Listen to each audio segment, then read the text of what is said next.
Welcome back, New School Sensei podcast. So I'm your host, Lance Douglas. We got Ken Douglas in the house.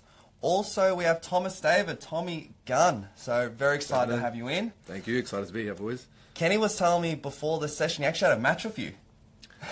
We have? And he said he could hold you off. I was surprised. Like, what? How the hell are you holding off? You were 16 years old. You're a 16-year-old blue belt. Oh, you didn't tell me you were 16. They must have done well. I don't remember it. Usually I remember all my... It was when I went for my purple belt, we had to do a round robin. This was at the old Red Gym. Yeah, the in-house. So we did that, and then we did the grading and all that sort of stuff. So I versed you in the gi. Yes. From memory, I just held you off. I lost via points, but I was able to hold you off. But I think now, you probably able to put me... You easily be able to put me away. I think in the gi? I don't think so. I don't think so. The gis are lost art for me, man. They're just collecting dust. You talking a little bit more, Tommy? There you go. So the gis are lost for me now. They're just collecting dust. Just sitting there. Do you reckon you could take on me and Kenny in no gi? 2-on-1. I reckon you 2-on-1? Yeah, I'm 2-on-1. We could do anything 2-on-1. What do you reckon you go, what, leg lock one dude and then just fucking... In a jiu-jitsu match? Yeah, if it was me and Ken versus you, jiu-jitsu. 2-on-1's a different animal, If surely. I had to do a 2-on-1 jiu-jitsu match... No slaps, just jiu-jitsu. I would probably aim for the back on the first guy, so I can always look at the second guy. So I just have one arm trying to choke, and then if I ever get like a couple quick seconds, just sink something in, and then then go for the second. I think the back's going to be the best option. Again, there's nothing else on it. Yeah. There's any promoters out there? Let's make it happen. Maybe not us two versus you, but two midgets. I'll do like a 2-on-1, like 2 midget match. I'll do like an exhibition. Do you think it'd be harder if it was in a cage if instead of being like an open, like a big mat space? No, I think it'd be better in a cage. It'd be better. You reckon? Yeah, because you can back yourself up. It'd be a lot safer. Without strikes, 100%. Oh, that's true, because if it's a huge area, I could run behind you. Behind me, yeah. I like the odds better in a cage. Do you ever see that trick you do in primary school where you get one guy comes in the front, the other guy like just kneels behind him and then trips him? You ever do that one? Yeah, we could, yeah. But if I've got my back to a cage, it's not going to happen. But I reckon if it was 1v1, but if it was me first and Lance, it'd be pretty easy. 100%. Oh, Like it'd be one after easier. another. Unless we could do something where we could gas you. We'd have to go maybe 10 goes, I reckon. Just keep going back and forth. Yeah, cardio's not my strong suit. If we go 10 to 20 goes, I think we could get you. Someone could. Anyway, so we're talking about good cardio, good fitness. Today's episode, it's all about strength and conditioning for BJJ. So, Tommy, you're well known for that. That's also your side hustle, your PTing, fighting the good fight. So talk us through, if you give us a bit of an overview of your system for getting jiu-jitsu athletes better, stronger, fitter for jiu-jitsu. Look, firstly, there are guys who dedicate their entire life to this craft, so I'll give them a shout out too, because they've taught me a lot and pointed me in the right direction, like Matty Prince, and you also have the boys at Elite, such as Vince, who are doing great things. But when it comes to jiu-jitsu, is a weird one compared to MMA or striking, because I think what matters more for grappling is efficiency rather than just raw athletic attributes. Like you could look at some of the best jiu-jitsu guys in the world right now. If you tell them to run a 5K, like I don't think they're going to be putting up amazing times or great numbers in the gym or anything of the sort. But they could grapple for hours, line up an entire gym, and just take everyone out to top to bottom. So I think for jiu-jitsu, like your strength and conditioning should just be injury prevention and just making you better at performing the tasks rather than looking at it as a way to improve your actual game. Oh, I'm going to be better at doing these moves because I'm stronger or faster. It just doesn't work that way. Not from what I've seen in jiu-jitsu. Like some guys can just keep up a pace forever and they've never gone outside a round, they've never touched the weight. And it's just the efficiency of your techniques. That's the main thing. But in saying that, if you're taking a jiu-jitsu athlete and you want to get stronger and fitter, just about covering all your bases. So you're just going to get aerobically fit, so long duration, low intensity cardio as like the foundation of the pyramid. You've got your interval training to get anaerobically fit, and usually something like that you wouldn't do year round. That'd be something as you peak and prepare for a competition or whatever. And then with your weights, it's just your priorities. Like for me right now, after my ACL surgery, my priorities based around making sure my legs are strong, got strong hamstrings, because obviously they took the graft out of my hamstring. So that's always top of the list for my priority, and then everything else falls under that. And then every so often, new priorities might come up. Like right now, oops, sorry, I hit that thing. Is that real good? So right now, my shoulders are giving me a few issues, so I'm going to switch. When I do my upper body sessions, the peak of my focus and energy is going to be going into shoulder-based movements, pressing overhead, things like that, getting my shoulders nice and strong and able to, withstand load in a full range of motion. And then somewhere down the line, another priority will come up, and we just keep changing and periodizing as you go along. So it doesn't have to be anything crazy, just so I can do the sport as pain-free as I can, which is hard. Jiu-jitsu just hurts. Do you prioritize like barbells or kettlebells or sandbags? What are you doing? Man, I used to be big on like, no, I shouldn't touch a machine. Like, it's got to be free weights and kettlebells, and that's the way to go. But honestly, if your muscles don't know the difference, like, it's just, if you're strong, you're strong. If you're doing things for a full range of motion, then you're sweet. And I find everything has its place. So right now, I've switched over to doing a bit more machine work, cable work, especially for my legs, and it's been a huge help. I think if you're consistent and you're seeing yourself progressively get stronger in whatever lift you're doing, and you're doing it through the full range of motion, you can't go wrong. Like, you can't go wrong. Yeah. Interesting. So run us through, so maybe you've got the average jiu-jitsu athlete. He's a white belt. He's training 3 to 4 times a week, jiu-jitsu. Now we're going to add in a little bit of S&C. So how would his week of S&C look like, you reckon? Say just an average guy's 9 to 5 job, so he's only exercising at the moment. He's 3 to 4 jiu-jitsu sessions. Yeah. He's got no real injuries, so he's good to go. Say twice a week, an upper session and a lower session, and just cover all the basics. So for your lower sessions, hamstrings, glutes, lower back, get them all nice and strong. Do some sort of compound movement like a squat. And then for your upper body, again, it's just based on priorities. Does this guy need to get a stronger press? Does he get stronger pulls? For me, personally, for jiu-jitsu, I think pulling is super important. So just getting a nice, strong, thick back, especially your upper back and your upper trap, mid-trap, getting all that nice and strong. And I think the hardest thing for people to grasp when it comes to getting yourself in the gym is training hard with your weights. So it's like, think of it this way, as if I wanted to get you conditioned and we're doing a sprint session and you go and you're only just giving it 60%, like, you're not going to get you're not going to be able to get anything out of it's not fulfilling its purpose as a sprint session, you know what I mean? And weights are like that. If you come in and you just dawdle around and you're just, getting a pump and going, you're not really progressing. Although you do feel good and you do get a pump, but you're not really going to make the progress that you should be making. So weights are one of those things where even if you rock up to the session and you've only got 20% in you, you've got to give it all that 20%. Unless you've intentionally scheduled like a lighter session or a deload week or whatever it may be. So I think that's the hardest thing for like an average Joe to grasp. Is like, I'm sore from jits. So when I go to the gym, I'll just, move around light, and then, why do I keep getting injured? I used to be in that boat. Yeah. But as soon as I switched that mentality, I was, all right, I get to the gym, even if I am sore, get my warm-up done and just push as much as I can, try and push as close to failure as I can. Obviously, you don't want to go to failure and just redline yourself for no reason. The quality of gains you make is much better, and the quality you see in like your performance increase is much better as well. And then, Tommy, if we're talking about that sort of person that's just doing, they're only training that twice a week, what sort of supplements are we going to be putting in? Or they don't need it, just a bit of broccoli and chicken breast and stuff. Yeah, what type of supplements are we talking? No, we're talking like we can go deeper. Protein. Are we doing protein powder, BCAAs? Or if you're doing twice a week, you're Joe Blow. You're only training jiu-jitsu 3-4 times a week. I think you can cover most things just through diet. Like for me, the go-to must-haves supplements I'll have, obviously a protein powder, just in case if you miss a meal, you got to hit your protein for the day. Creatine is like an absolute must, and they're still coming out with more studies every week. You doing creatine before the session, after the session, during? I just go for the same time every day. For me, when I wake up, I'll just smash. Oh, really? Yeah, I'll just How smash. much creatine you doing? Just 5 grams, 1 scoop. 5 grams? I'll just every shotgun it. day? Every day, yeah. Would this even be for someone like me, average Joe? 100%. Mate, yeah, you 100%. need it, Kenny. You need it.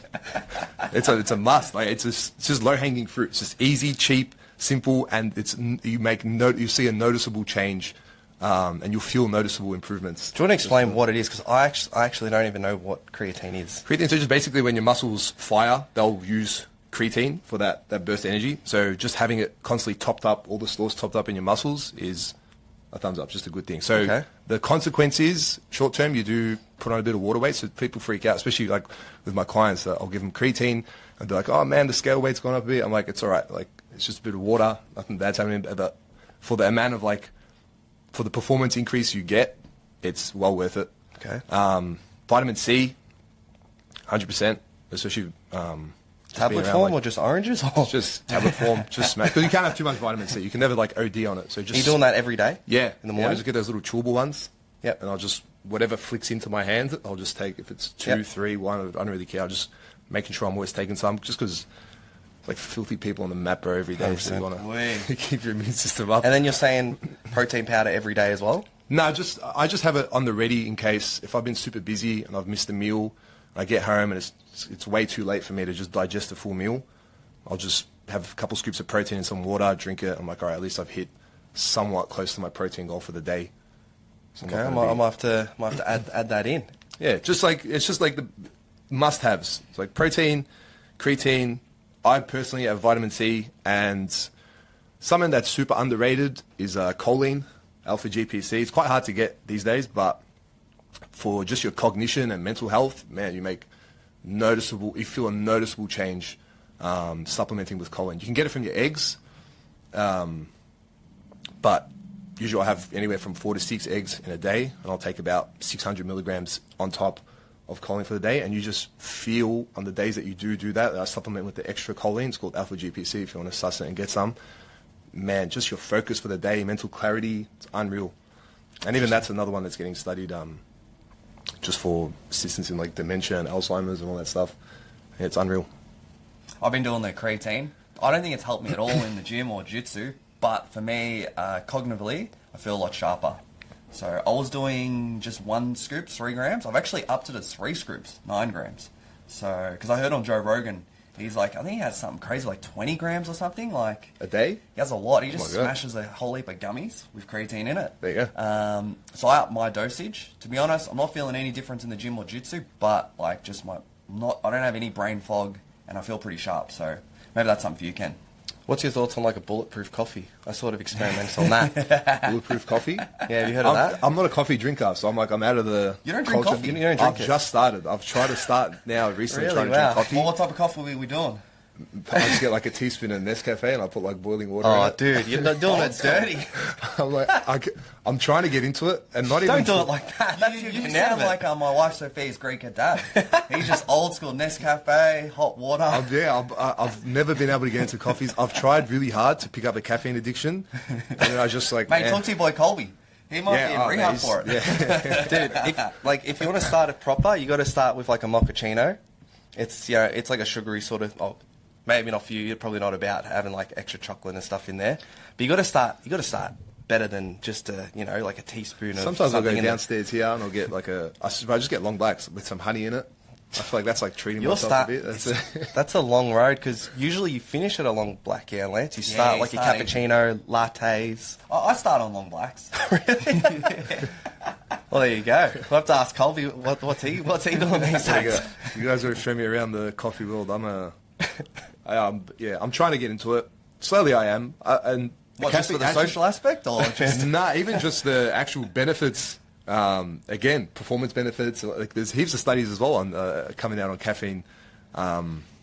Just for your recovery, also there was one I read the other day. It was like improved recovery. I think it was in endurance runners or something like that. Guys who had caffeine versus guys who didn't. The recovery was better. I don't know. I can't remember exactly, but yeah. So I'm like, look, it's obviously giving you legitimate improvements in your day-to-day life and your day-to-day performance in your sport. So I'm like, I might as well just get into it. And B, when I'm like 50 or 60, I'm going to be bored. So if I start drinking coffee, if I start coffees at 50 to 60, my heart's not going to be able to take it. So I've got to get the heart. Everything long term, I like it. I'm getting it ready for it now. So Tommy, and sorry to cut you off. Yeah, go it's for a it. bit awkward that everyone's getting coffees and I'm the guy getting the tea. It's quite a... I'm going to start getting on the coffees. yeah, Tommy, I really want to ask you. So, just say if you've got an older person, similar to me, a masters guy, he wants to compete at something like a Pan-Pacs. Why is it every time we start to ramp up that training, you always get injured? You always get injured. You might get staph. It's like just pretty much making it to Pan-Pacs is a challenge, like 100%. Yeah, yeah. You got any tips for someone like me? there's a lot going on all that. Like, obviously, redlining yourself all the time, training really hard, it's hard on your nervous system. Your immune system's going to come down. Then you have the aspect of, like, it's a combat sport. So, like, you're practicing killing each other. And then, obviously, you have to train hard leading up to a comp. So, just the nature of the beast is sometimes you're going to get injured. And then C is learning what's the minimum amount of hard training I can do to still see that good result.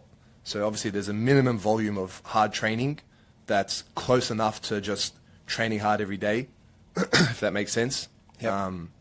So you want to find that balance of, okay, I'm getting just enough hard sessions in for the week, so I've ticked that box, and now the rest of the sessions I can focus on either A, sequencing all my moves together, or B, exploring different positions, whatever it may be, or drilling certain positions or things if you know your opponent, areas that they might be strong in, learning defense and things like that. So it's just about juggling all that together, where typically comp season comes up and you're like, okay, I've got to train hard. Like, oh man, I did a heavy session today. Maybe you lifted in the morning, then you rolled that night, you tick the day off, you're like, all right, sweet. Then the next day rolls around and maybe you feel good again. And you haven't planned your week at all. You didn't say, okay, because yesterday was a hard day, today will be a little bit easier. You're like, no, I feel good, I'll just go hard again. And then maybe you go to bed and you wake up good again the next day. You're like, no, fuck it, I'll just go hard again. Oh, sorry, I swore. That's all right, mate. You're like, oh, no, forget it, I'll just go hard again. And then it's injury season after that. You just keep redlining yourself and all that little wear and tear on your joints starts creeping up. And it's only a matter of time till something goes. So, yeah, I think the biggest thing is probably the training methodologies rather than, like, there's something being physically wrong with you. You know what I mean? Like, if you're getting your sleep, you're hydrated, you're eating a good balanced diet, like, you ticked off all the major boxes. Everything else is just like little 1%ers. If you're going to the sauna and taking your supplements, it's just all little 1%ers compared to that. The rest is just your actual training. I think, I think the biggest problem is people just redline it too hard. You're just training based on how you feel. Like, all right, I'll feel all right, I'll just push through, go. Like, nah, get a schedule going and really figure out what's the minimum amount you can do to still see improvement. And that's something I realized after my ACL, because I couldn't just push hard every day anymore because my leg would kill, my leg couldn't extend and all that sort of stuff. So I'm like, okay, if I can get 2 hard rolling sessions in the week, I'm good. I still keep my speed, that sharpness under pressure. How would you define a hard rolling session? I'd say where I'm rolling to win, so there's no side of, okay, I'm trying to explore or anything. I'm rolling purely to win. Yep. And B, I'm just before that point where it's like I'm losing physical control of, when you just push too hard. Like, if someone moves out of the way, you're just going to fall head over heels, you know what I mean? Like, you're just before that point. Like, you're pushing super hard, you're trying to win, but you're not going to that point where you're like, you've just gone full monkey and just... That's super interesting, I guess, because I've rolled you a little bit and you've probably never gone super hard. It's always super flowy, you're like off balance, be non-stop, just a lot of movement. Yeah. But obviously you've not gone that. And that's for, I'm just getting those skills down pat, off balancing, little things like that. I do like to work a lot of that because I think that's going to be the core of, if you fight someone stronger, faster, fitter, whatever it may be, if they're constantly trying to regain their balance, they're always on the back foot, they're always going second. So that's like one of the core skills I'm trying to work always. And yeah, when we are rolling like that, I know, but through doing that, when I do get to my hard sessions, now I've got that mode. It's sort of like all those skills are there. A good analogy I heard for it was, let's imagine you dropped into a brand new suburb and you got to go from A to B. And obviously, first time around, you're going to need your GPS. That's like sort of your light rolling. You're going through. You can't just say, all right, I'm going to go A to B. I'm going to fuck it. Oh, I saw it again. That's all, man. It's all good. As long as it's just the F word. No C-bombs. That's where we draw the line. No C-bombs. I'm going to go A to B here. I don't know where I am, but I'm just going to go as fast as I can. I'm just going to go. It just doesn't work like that. So you've got to learn. You've got to build that roadmap. Learn where things are. Then eventually down the track, you've learned the streets, the back streets, everything in and out. If I say, all right, go A to B, like, yeah, I can get there fast today. I can do that. So that's... I like it. It's a nice little analogy, that. So just say if you had a client and he say to you, I'm a master's brown belt, we'll just say brown belt, I've got 2 kids, I'm working full time, but I want win a couple matches at Pan Packs. I'm not going for gold. I've got to be realistic. I want to win one. Well, actually, Sounds like you can. I'm black belt, but like probably if you win 1 or 2 matches, you probably will win Pan Packs with how slim the numbers are at Masters. But you know, like you're not going to try and go like you're not trying to win 5 matches back to back, adults and all that. How would you structure their week? Like if you're being realistic, the guy's got he's got kids, work, he's old. Get on the gear. Now, the structure of the week, as many jiu-jitsu sessions as you can. And then, obviously, that's the only thing that's probably going to suffer with having kids and a busy schedule because jiu-jitsu is always at fixed times. Yeah. So, get in as many jiu-jitsu sessions as you can. Try and get 1 or 2 lifting sessions in. The good thing about that is you can fit that in before work or just at odd times, random times.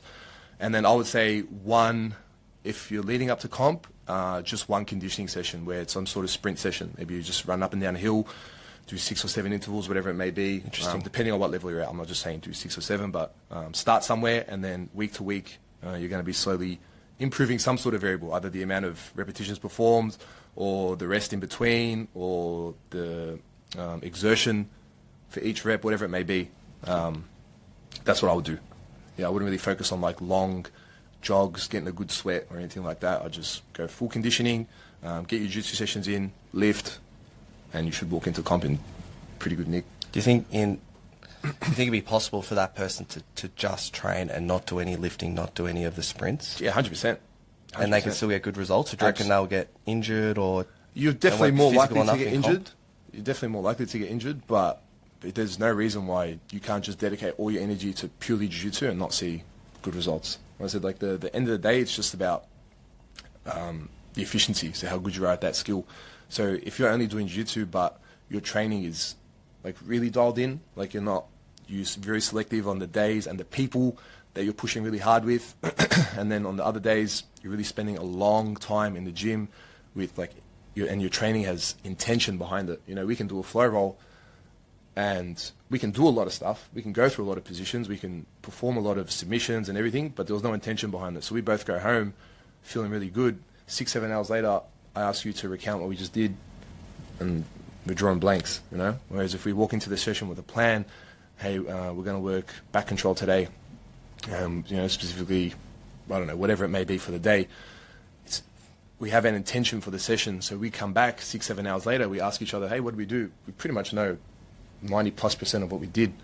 So, if you're focused on that, then absolutely you can see good results even without SNC. For me, the SNC is just more about quality of life. Like, you can do the sport and feel good while doing the sport and reduce that likelihood of a bad injury. And when you do get injured, have a better bounce back. And then another nice thing I heard is, like, getting stronger isn't always the solution, but it's usually never the problem. You know what I mean? So it's like that. It's like you see how many guys you hear being like, oh man, I don't know, my elbow or my ankle, and just never getting better. And it's like, well, what are you doing for it? I'm just resting it. It's like, at least try getting it stronger, getting it moving to a full range of motion. Just try. It might not be the solution, but I guarantee you it's not going to make the condition worse if you're not training through pain or anything like that. I like it. If we did a different scenario, how about if you have like a person that wants to fight mixed martial arts? Would you say they need to be getting in the gym, or could they still just be doing? They could just be doing classes and. Yeah, that's a must. How come? Just because it's more of a sprint. So you're going to get tired when you fight. Do you know what I mean? It's obviously there is that aspect of it is about efficiency. Like some of the best guys, like look at John Jones, he could fight 20 rounds. He's not like an overly explosive or anything kind of guy, but he's just got a real deep bag of tools, and he's super efficient with what he does. And his physique, he's got very long limbs to keep the guys back. Yeah, long limbs. And that's just like, he's just blessed. Like he's just an unreal fighter. But you need to be physically fit. You need to be comfortable with getting tired, knowing how to navigate, being fucked, exhausted. Oh, it's all sore again. That's all right, mate. That's all right, all good. Every time he says a push-up. Yeah, just being able to, exert yourself. And the bigger thing is, because there are rounds as well, you need to be able to recover between those rounds. So in jiu-jitsu, there's no rounds. So I talk a lot about, okay, you just got to be efficient, because once the match is done, the match is done. Yeah. Whereas in MMA, I'm doing a 5-minute burst, and then I've got 1 minute. I need, in that minute, to be able to bounce back completely as if nothing ever happened. And that's what getting physically fitter does for you in a sport like that. In the 5 minutes, you're probably going to get the same amount of tired. Like, as you get fitter, your output's going to go up anyway, so it'd be stupid of you to walk into a fight and assume that you're not going to get tired. You're going to get exhausted, and you're going to have to learn to push through that. But in that minute, how well can you recover? And that's based on what were you doing in camp? Like, how fit did you get? How well are you able to recover? That's why it'd be very hard to be, I guess to go to the very highest level if you've got so many other responsibilities. Whereas, if you're going to fight someone, you probably have to put everything on the back burner. Yeah. Everything's you just got to focus on training. Yeah, can't worry about your kids, your missus, your job. You got to get lots of sessions in. Yeah, you know what though? I think as training methodologies get better, you're seeing more and more guys can juggle a lifestyle and the sport. I mean, like Stipe was a full-time firefighter, had wife, kids. He was probably one of the greatest heavyweights. True. It'd be interesting to see what his schedule is. He probably does a lot of training as a firefighter. Yeah. It's not like he's living in like LA or something. And the good thing is with MMA, it's like that level of conditioning that I'm talking about. All right, it takes a bit of time to build, but on the flip side of it, it takes that same amount of time, probably if not even less, to lose it all. So that tells you everything you need to know. It's easy come, easy go. So why would you, as a fighter, spend your resources on your entire year staying fight fit? It's just stupid to me. Like, I see guys doing their conditioning year round. I'm like, why? Like, are you afraid of being a little bit tired when you're training? Like, that's precious hours you could have put into developing your skills and living just a more balanced lifestyle. You know what I mean? Like, you just enjoy your life. You're just sitting there redlining yourself all year. It's like, okay, you're going to get to the end of what you're doing and be like, there's going to be no enjoyment factor to it at all. They're probably thinking if they got to take a fight in 2 weeks' notice, they want to be somewhat good shape, yeah? You can, but I'm not saying like just stop training completely, but there should be a point where, okay, in camp, I'm getting my sprint sessions in, I'm lifting harder, doing whatever I need, I'm training harder when I'm with the boys. But out of camp, my main focus is just on improving my skills. So it's like, how many more hours can I squeeze into the week? And if you ask yourself that question, you're like, okay, well, if I get rid of that sprint session, I can fit another 2-3 hours of skill work. If I get rid of maybe one of my runs or whatever it may be, I can get another hour or 2 of skill work. So you're still going to be fit, but then all of a sudden camp rolls around, you're like, all right, I'm going to swap this out for conditioning, swap this out for whatever it may be, and then you're right back on getting yourself in peak shape. You don't need to be doing that all year. It's just silly. Like, even if you have the energy to do that all year, that would mean you have the energy to get rid of them and do even more skill-based work.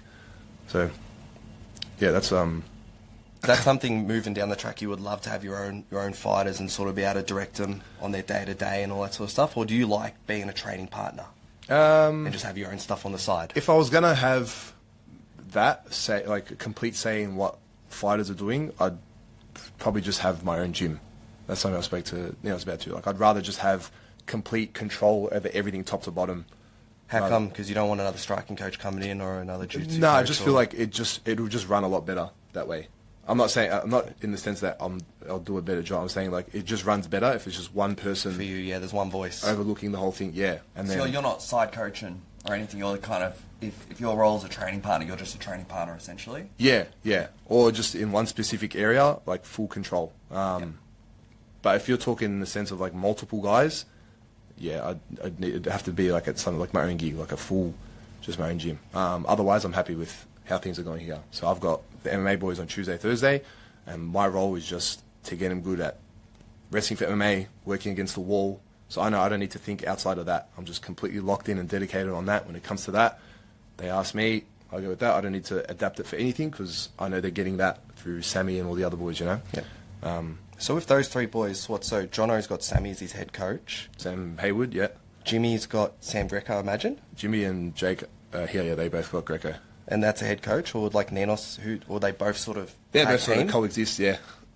And that works for them? Yeah. Because obviously, one's like a legend in striking, the other's legend in grappling. Yeah. But obviously you can't like It's it's like the Avengers, bro. You can't, yeah. It's like if Sam's talking about striking, there's no one can really say much. No, you can't. He's got the runs on the board. Didn't Ninos have like a... The Ninos has got a little bit of karate. Yeah, he's saying I haven't even told me. What is it, Kyokushin or... I can't remember off the top of my head, but he's had comp I'd experience. love to see Ninos in the bags, just see what he's got.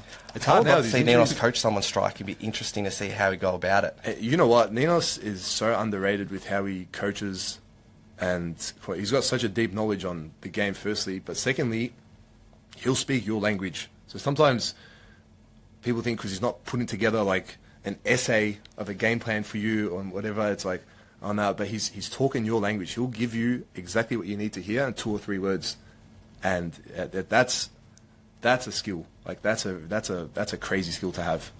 How he can deliver information like that. Because anyone, like if I tell you, all right, you're going to compete against this guy, I could write a whole, essay on how to beat him. But you're going to read that and be like, what am I looking at? Some people like that though, yeah. Some people do like that, yeah. But like the skill that someone like coach has is that he can pick you. So if you're someone who likes that, he'll deliver it to you in that way. If you're someone who needs 2, 3 quick words just to get the most out of you, he'll give it to you that way. So it's Ninos was telling that story about that kid that won the Pampaks for us. We were like, he literally had to win his final Shout out match. to Finn. So literally the motivation for Finn was that he was scared of losing. You couldn't lose, yeah. We've got him on the podcast. I want to know, what is he thinking? Like, if he loses... So if he loses, it would have been... that buggy choke didn't work. Would have hung him from the gym from his belt. Did he win via buggy choke? Yeah, buggy choke. Hey, buggy choke the guy. Imagine you missed it. Single-handedly... He'd be in side control and... Single-handedly... That's confident. And punch him in the gut. Shout out to Finn if he's listening, man. Machine. Jeez. Pulled his weight for the team, bro. Before we wrap it up, we'll do a couple of quick questions, because I know some of the AT boys will be listening, people in general. So give us some of your top go-tos for, say, like aerobic conditioning, sprint conditioning, and then like just strength work. Some of the things you're doing. Like, quick, yeah? Yeah, just quick ones. I know some of those guys, they just want something to do. Sprint conditioning, anaerobic, hill sprints. That's it. You can DM me if you want to ask more. Aerobic, anything, run, bike, whatever it may be that's just constant, 30, 40 minutes plus, whatever. And then lifting, compounds plus accessories. So, squats followed by some, hamstring curls, whatever it may be. And then for an upper, like bench followed by whatever, rows and whatever it may be. Nice. Say if they don't have a hill. Maybe they live out in the western suburbs. We ain't got hills. We're not in the east side. We're not, Toorak. We're not Yarra. They got a lot of hills. Hill runs are just like, if I tell you to sprint on flat ground, you can sort of cheat it a little bit. Sometimes when you start to get tired, you're not giving it like a good proper sprint. Whereas when you're on a hill where it's like, if I stop, I'm just going to fall backwards. I must keep going. So it just forces you to keep that output. So it's just basically a sprint in disguise. Yeah. It's not anything special. They got hills around here? I don't even know. Actually, I got the ramp up into the car park. You know what, the worst hill I've ever done is Party Street. And it's just off, when you get off on the Bell Street exit. That was horrendous. Takes about close to a minute 30 to anywhere from minute 10, minute 30. I can't remember. It's been a while since that. It was before my ACL surgery. I was doing it to get up, and it's one of those where legitimately, if you stop, you're going to fall. It's so really? steep. I think it's one of the steepest inclines in Victoria. Well, you got to go bear crawl up into that. You could. That's it. It's that steep. I don't know how cars park on it. It's like this. You have to go there with the client, and if you just take a little selfie for us. I'm done with that place. I'd love to see it. I'm finished with that place. I'm done. They might have closed it down. It's just not safe. Man, yeah. It's a view. Shout out to, what was it, Party Street? Party, Pardy. If you want to try out Party time. If you want to see what you're made of, go run up that. If you can get 10, I've done 10 once, and that was obviously again before my ACL. Or 10 up and back. Yeah, I was so fit. I was stupid fit. If you can do that, but yeah, I needed like 2 days to recover from that. I was thrashed. But you know what? As I will say that I was that fit, and still when I would do my rounds, I would find myself sometimes gassing more than some of the other boys. Yeah. So it tells you all you need to know about efficiency in the sport. Yeah. Thanks, Tommy. Awesome episode. So hope everyone enjoyed that. If you guys want more, just send us a message, particularly on Instagram. So New School Sensei, and we'll be back for the next episode. We're gonna have Tommy in again. Oos. Thank you.